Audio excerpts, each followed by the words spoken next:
Hey guys, I have a good little reading here today for you about coffee because I get this question a lot actually. This comes from Super Immunity, as always, one of my favorite books, of course, by Dr. Furman. Talks all about how to increase your immunity, to not get colds, to not get sick, all the way to not getting cancer, not getting diabetes, all that other stuff. So I'd say it's a good little book.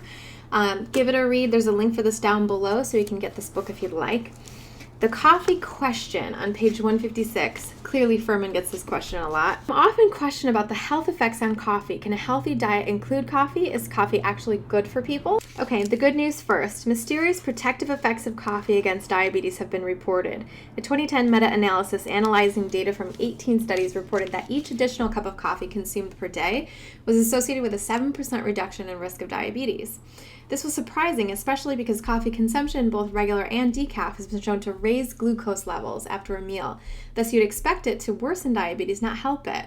The reason for the decreased diabetes risk remains uncertain, but since coffee comes from a dark-colored bean, it's likely that the antioxidants, minerals, or other phytochemicals may be responsible.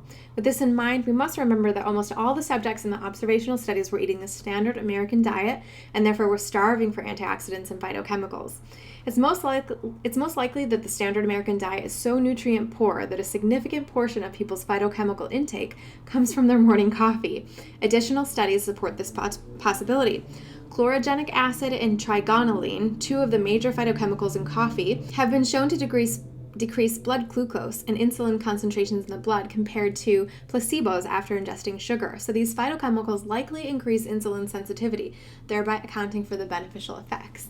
It's doubtful that coffee would offer any additional protection on top of a nutrient-dense diet, though. The responsible phytochemicals can be obtained from other plant foods, and the diet would not be so lacking in antioxidants. For example, blueberries contain the antioxidant chlorogenic acid, and the phytoestrogen trigonylene is also found in peas, lentils, soybeans, and sunflower seeds. Again, the only reason that coffee is beneficial is because of the severe shortage of plant-derived phytochemicals in the diet of most Americans. That makes sense. Please note, the fact that coffee is shown to have some phytochemical benefits, offering a degree of protection against one disease or another, does not make it a health food. Caffeine is still a drug. It's a stimulant, and it gives you a false sense of increased energy, allowing you to get by with an inadequate amount of sleep. In addition to quantity of sleep, caffeine also reduces the depth of sleep. Inadequate sleep promotes disease and premature aging and can fuel overeating behaviors. Those who drink caffeinated beverages are drawn to eat more often than necessary because they mistake caffeine withdrawal symptoms like shakiness, headaches, and lightheadedness for hunger. That these detoxification symptoms are mistaken for hunger is understandable because eating more food helps to lessen them. It's impossible to get in touch with your body's true hunger signals if you're addicted to stimulants. If you do decide to stop drinking coffee, keep in mind that it takes 4 to 5 days for the caffeine withdrawal headaches to resolve.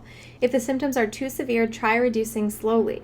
Losing weight is a more important goal for your overall health than eliminating coffee, but including caffeine does not make it easier to control your appetite and cravings. It makes it harder. Decaffeinated coffee is also not without risks. The chemical substances used to remove the caffeine may be hazardous. Drinking decaf coffee is associated with the risk of developing rheumatoid arthritis, possibly due to the caffeine-removing additives. For this reason, it's probably safer to choose a water-processed decaf if you choose to drink decaffeinated coffee.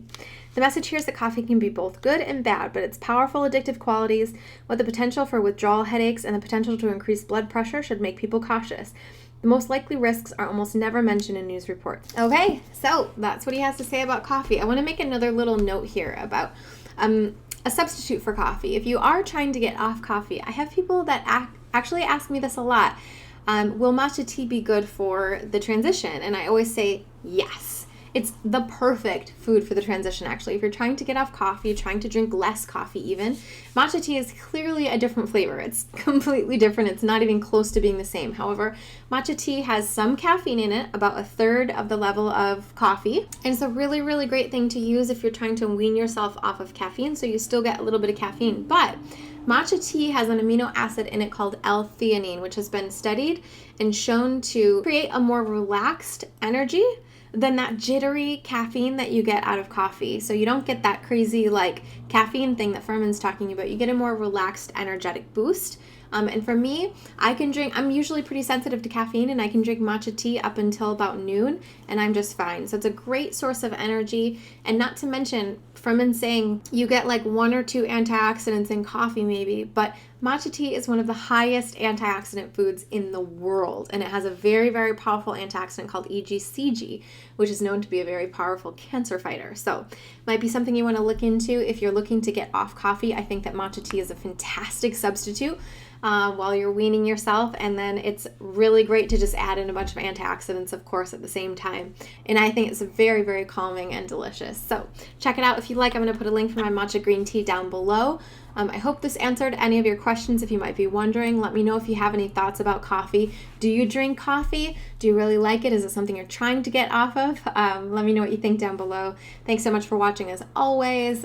Please like, comment, and subscribe, and I will see you tomorrow. Bye, friend.